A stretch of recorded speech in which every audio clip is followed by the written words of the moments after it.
ಕ್ಲಾಸನ್ನು ಮಾಡ್ತಿದ್ದೀನಿ. ಆ ಪಾಠದ ಹೆಸರು ಸಮಜ್ದಾರ್ ರಾಜು. ನಾನು ಇದನ್ನು ರಿವಿಷನ್ ಮಾಡ್ತಿದ್ದೀನಿ. पाठ 11 समझदार राजू।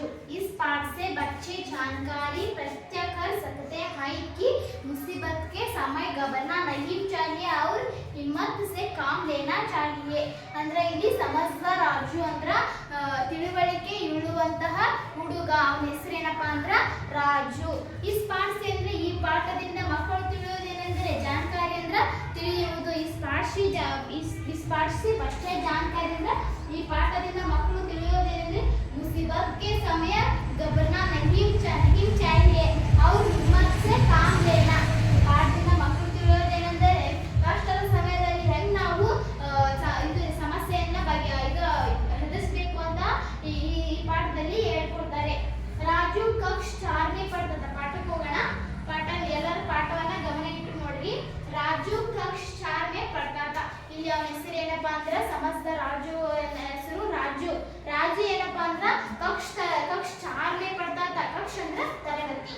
ಕಕ್ಷ ಅಂದ್ರೆ ತರಗತಿ. ಇಲ್ಲಿ ಕಕ್ಷ ಅಂದ್ರೆ ತರಗತಿ. ಕಕ್ಷ 4ನೇ ಪಡ್ತಾತ ಅಂದ್ರ ಅವನೇನ್ ಮಾಡ್ತಿದ್ದ? 4 ಅಂದ್ರೆ 4. ಕಕ್ಷ ಅಂದ್ರೆ ತರಗತಿ. ಅವನೇನಪ್ಪ ರಾಜು 4ನೇ ತರಗತಿಯಲ್ಲಿ ಓದುತ್ತಿದ್ದ. वह बड़ा समाजदार और बहादुरी बच्चा था. ಅವನೇನಿದ್ದಪ್ಪ ಅಂದ್ರೆ ತಿಳುವಳಿಕೆ ಉಳ್ಳುವ ಮತ್ತು ಧೀರನಾಗಿದ್ದ, ಶೂರನಾಗಿದ್ದ. ಯಾರು? ರಾಜು. उसके खेत के पास से रेल की पटरी गुजरती थी. ಅವನ ಹೊಲದ ಹತ್ತಿರ ಹೊಲ ಇತ್ತು ಅವನಿಗೆ. ಆ ಹೊಲದ ಹತ್ತಿರ ರೇಲ್ ಕಿ ಪಟ್ರಿ ರೈಲಿನ ಹಳಿ ಏನಾಗಿತ್ತು? ಹಾದು ಹೋಗಿತ್ತು. ಯಾರು? ರಾಜುವಿನ ಹೊಲದ ಹತ್ತಿರ. ಪಾಸ್ ಅಂದ್ರೆ ಹತ್ತಿರ. ಅವನ ಹೊಲದ ಹತ್ತಿರ ರೈಲು ಹಳಿ ಇದು ಹೋಗಿತ್ತು. एक दिन वह अपने खेत से घर लौटा रहा था. ಒಂದಿನ ಏನ್ ಮಾಡ್ದಪ್ಪ ಅಂದ್ರೆ ಅವನು ಹೊಲದಿಂದ ಅವನು ಮನೆಗೆ ಹೋಗ್ತಾ ಇದ್ದ. ಅವಾಗ ಏನಪ್ಪ ಲೌಟ್ ರಹಾತ, ಅವನು ಹೊಲದಿಂದ ಮನೆಗೆ ಹೋಗ್ತಿರ್ಬೇಕಾದ್ರೆ ತಬಿ ಉಸ್ಕಿ ನಜರ್ ಅವನ ದೃಷ್ಟಿ ಆಗಿರ್ಬೋದು, ನೋಟ ಆಗಿರ್ಬೋದು. ಅವನ ದೃಷ್ಟಿ ಏನಾತಪ್ಪ ಅಂದ್ರೆ ಟುಟಿ ಹುಯಿ ರೇಲ್ ಈ ಪಟ್ರಿ ಪರ್ ಪಡಿ. ಅವನ ದೃಷ್ಟಿ ಏನಾತಪ್ಪ ಅಂದ್ರೆ ಒಂದು ರೈಲಿನ ಪಟ್ಟಿಯ ಮೇಲೆ ಬಿತ್ತು. ಅವನ ದೃಷ್ಟಿ ಒಂದು ರೈಲಿನ ಪಟ್ಟಿಯ ಮೇಲೆ ಬಿತ್ತು. ಅವನ ದೃಷ್ಟಿ ಎಲ್ಲಿ ಬಿತ್ತು?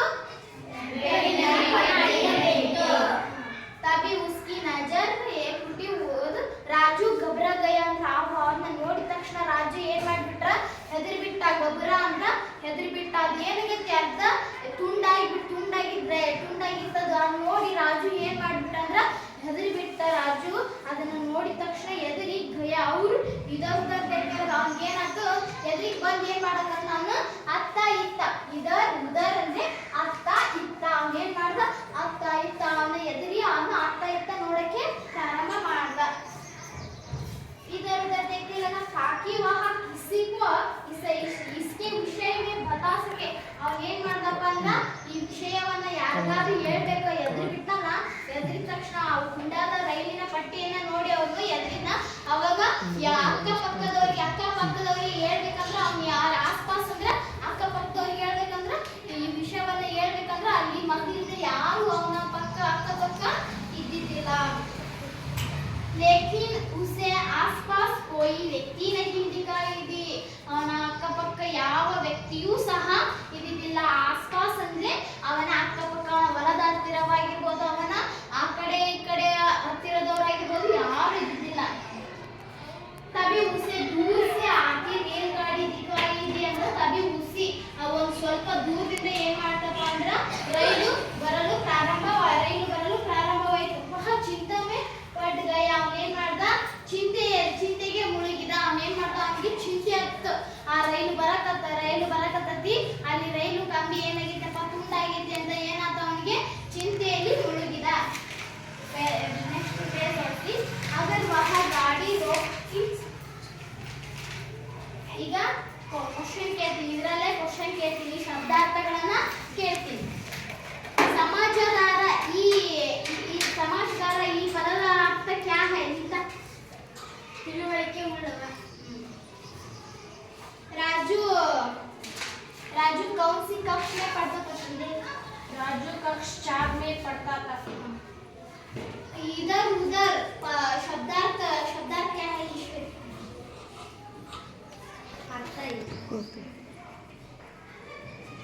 ಇದು ಗಬರಾ शब्दार्थ क्या है सर?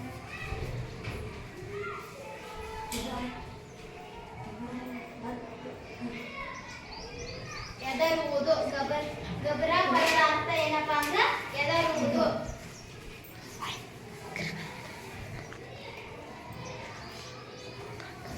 ಆಸ್ಪಾಸ್ ಅಂದ್ರೆ ಆಸ್ಪಾಸ್ ಪದದ ಅರ್ಥ ಹೇಳ್ತೀರಾ?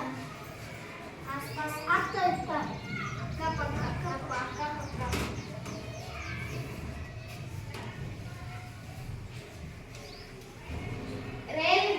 रेलगाड़ी शब्द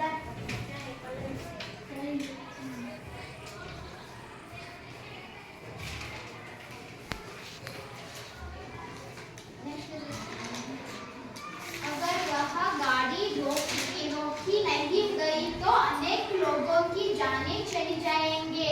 ಅವನೇನ್ ಮಾಡ್ದಪ್ಪ ಅಂದ್ರೆ ರಾಜು ತನ್ನ ಜೀವನದ ಬಗ್ಗೆ ಅಷ್ಟೇ ಯೋಚನೆ ಮಾಡಲಿಲ್ಲ. ಹಲವಾರು ಜೀವನಗಳು ಅಲ್ಲೇನ್ ಮಾಡ್ತಾವು ಸಾಯ್ತಾವಲ್ಲ ಅಂತ ಏನ್ ಮಾಡ್ದ ರಾಜು ಅವಾಗ ಯೋಚನೆ ಮಾಡ್ದ. ಗಾಡಿ ಧೀರೆ ಧೀರೆ ಉಸಿ ಓರ್ ಬಡ್ತಿ ಚಲಿ ಆ ರಹಿ ಥಿ. ಅಂದ್ರೆ ಏನಪ್ಪಾ ಅಂದ್ರೆ ಗಾಡಿ ಅವನ ಹತ್ತಿರ ಏನಾಗತ್ತು ರೈಲು ಗಾಡಿ ಬರಕ ಸ್ಟಾರ್ಟ್ ಮಾಡ್ತು. ಅಚಾನಕ್ ಉಸ್ಕೋ ಏಕ್ ಉಪಾಯ ಸೂಜ. ಹಂಗೆ ಒಂದೇ ಅಚಾನಕ್ ಆಗಿ ಏನ್ ಮಾಡ್ತಂದ್ರ ಅವಾಗ ಒಂದು ಉಪಾಯ ಅಂದ್ರೆ ಐಡಿಯಾ ಹೊಳಿತು. ಏನ್ ಹೊಳಿತು? उसने जल्दी से अपनी चाल कमी जुटली और उससे एक ठंडे से भागकर रेलगाड़ी की तरफ से लहराने लगा. ಒಂದು ಉಪಾಯ ಹೊಳಿತು. ಅವನು ಏನ್ ಮಾಡ್ದಪ್ಪ ಅಂದ್ರೆ ಬಡ ನಮ್ಗೆ ಲಾಲ್ ಕಬೀಜ್ ಅಂದ್ರೆ ಕೆಂಪು ಬಟ್ಟೆಯನ್ನ ಅವನು ಏನ್ ಮಾಡ್ದ ಬಿಚ್ಚಿ ಒಂದು ತಂಡೆ ಅಂದ್ರೆ ಕೋಲಿಗೆ ಅವನು ಬಾವುಟ ತರ ಸುತ್ತಿ ಹರಿದು ತರಫ್ ಇದ್ದು ರೈಲಿನ ಮುಂದೆ ಬೀಸಕ ಪ್ರಾರಂಭ ಮಾಡಿದ. ಇದನ್ನ ನೋಡಿದಂತಹ ರೈಲ್ಗಾಡಿಗೆ ಡ್ರೈವರ್ ಅಂದ್ರೆ ರೈಲು ಚಾಲಕ ಅಂದ್ರೆ ರೈಲ್ಗಾಡಿಗೆ ಡ್ರೈವರ್ ಅಂದ್ರೆ ರೈಲು ಗಾಡಿಯ ಒಬ್ಬ ಚಾಲಕ ನೇ ಉಸ್ಸೆ ಲಾಲ್ ಕಪಡಾ ಲಹರಾನೆ ಉಸೆ ದೇಖ್ ಲಿಯೇ. ಅದನ್ನ ನೋಡಿ ಅವನಿಗೇನಾದಪ್ಪ ಅಂದ್ರೆ ನನಗೆ ಮುಂದೆ ಎಲ್ಲೋ ಅಪಾಯ ಕಾದಿದೆ ಅಂತ ಅವನಿಗೇನಾಯ್ತು, ಅಲ್ಲಿ ಕೆಂಪು ಬಟ್ಟೆಯನ್ನ ಬೀಸಿದ್ದಾರೆ ಅಂದ್ರೆ ಮುಂದೆ ನಮಗೆ ಅಪಾಯ ಇದೆ ಅಂತ ಅವನಿಗೆ ಗೊತ್ತಾಗಿ उसे किसी अनाजन कतरे के आहास हो गया और गड़ी रोक दी. ಅವನಿಗೆ ಗೊತ್ತಾಯ್ತು ನಮಗೆ ಮುಂದೆ ಅಪಾಯ ಇದೆ ಅಂತ ಅವನಿಗೇನಾಯ್ತು ಗೊತ್ತಾಯ್ತು. ಅವನೇನ್ ಮಾಡ್ದ ಅಪಾಯ ಐತೆ ಅಂತ ಗೊತ್ತಾಗಿದ್ದಕ್ಕೆ ಅವನು ಏನ್ ಮಾಡ್ತಾನಪ್ಪ ಅಂದ್ರೆ ನೆಕ್ಸ್ಟ್ पेरದಾಗ अचानक गाड़ी रोकने से रेलगाड़ी की यात्री इधर उधर देखने लगे. अचानक ಆಗಿ ಏನ್ ಮಾಡ್ತಾನ ಅವನು ಗಾಡಿಯನ್ನ रोकने ಅಂದ್ರೆ ನಿಲ್ಲಿಸಿ रेलगाड़ी की यात्री इधर उधर देखते. यात्री ಅಂದ್ರೆ ಪ್ರಯಾಣಿಕರು. ಯಾತ್ರಿ ಇದರ್ ಉದರ್ देखते ಅಂದ್ರೆ ಅವನು ಏನ್ ಮಾಡ್ತಾನಪ್ಪ ಅಂದ್ರೆ ಆ ಕಡೆ ಯಾತ್ರಿ ಅಂದ್ರೆ ಪ್ರಯಾಣಿಕರು ಆ ಕಡೆ ಈ ಕಡೆ ಆಗ್ತಾ ಇತ್ತ ನೋಡಕ ರೈಲು ನಿಂತ ತಕ್ಷಣ ಮತ್ತೆ ಯಾತ್ರಿಗಳು ಏನ್ ಮಾಡ್ತಾರೆ ಊರ್ ಬರ್ಲಾರ್ದನ ರೈಲು ಯಾಕೆ ನಿಂತಲ್ಲ ಅಂತ ಏನ್ ಮಾಡ್ತಾರ ಅವರು ಆಗ್ತಾ ಇತ್ತ ನೋಡಕ್ ನೋಡ್ತಾರ. फिर जब उनको पता चली कि एक बच्चे की सूझबूझ ಅಂದ್ರೆ ಅವನ ಒಂದು ಉಪಾಯ ಅವನ ಒಂದು ಒಳ್ಳೆತನಕ್ಕೆ ಜಾಣತನಕ್ಕೆ ಏನ್ ಮಾಡ್ತಾರ ಆ ಗಾಡಿಯ ಡ್ರೈವರ್ ಏನ್ ಮಾಡ್ತಾನ शाबाश ಅಂತ ಏನ್ ಮಾಡ್ತಾನ ಆ ಗಾಡಿಯ ಡ್ರೈವರ್ ಅವನಿಗೆ ಹೇಳ್ತಾನ. बाद में गणतंत्र दिवस के अवसर पर उसे बच्चों को बहादुरी के लिए स्कूल के प्रधानाचार्य पुरस्कार दिया गया. ಅವನೇನ್ ಮಾಡ್ತಾನಪ್ಪ ಅಂದ್ರೆ ಆ ಒಂದು ಅವನಿಗೆ ಜಾಣತನಕ್ಕೆ ಮೆಚ್ಚಿ ಶಾಲೆಯ ಪ್ರಧಾನಾಚಾರ್ಯ ಅಂದ್ರೆ ಮುಖ್ಯ ಗುರುಗಳು ಏನ್ ಮಾಡ್ತಾರ ಅವತ್ತಿನ ಗಣತಂತ್ರ ದಿವಸ ಅಂದ್ರೆ ಗಣರಾಜ್ಯೋತ್ಸವ ದಿನದಂದು ಅವನಿಗೆ ಬಹುಮಾನವನ್ನು ಕೊಟ್ಟು ಪ್ರಶಂಸಿಸ್ತಾರ. ಇದರಿಂದ ಮಕ್ಕಳು ಕಲಿಯೋದೇನೆಂದ್ರೆ ಕಷ್ಟದ ಸಮಯದಲ್ಲಿ ಯಾವತ್ತೂ ಎದುರದೆ ಹಿಮ್ಮೆಟ್ಟಬೇಕಾದ ವಿದ್ಯಾರ್ಥಿಯು ಕೂಡ ತನ್ನ ಜೀವನದಲ್ಲಿ ಹಲವಾರು ಕಷ್ಟಗಳು ಬರ್ತವೆ ಹೋಗ್ತವೆ ಅವನ್ನ ಲೆಕ್ಕಿಸದೆ ನಾನು ಓದ್ಬೇಕಂತ ಮುನ್ನುಗ್ಗಿದ್ರೆ ಮಾತ್ರ ಒಂದು ಛಲ ತೊಟ್ರೆ ಮಾತ್ರ ಅವನ ಯಶಸ್ಸಿನ ಮೊದಲ ಹೆಜ್ಜೆ ಅದೇ. ಇಲ್ಲಿಗೆ ಈ ಪಾಠವನ್ನ ಮುಗಿಸ್ತಿದ್ದೀನಿ. ಇಲ್ಲಿ ನಾನು ಕ್ವಶನ್ ಇಲ್ಲಿಗೆ ಮುಗಿಸ್ತೀನಿ.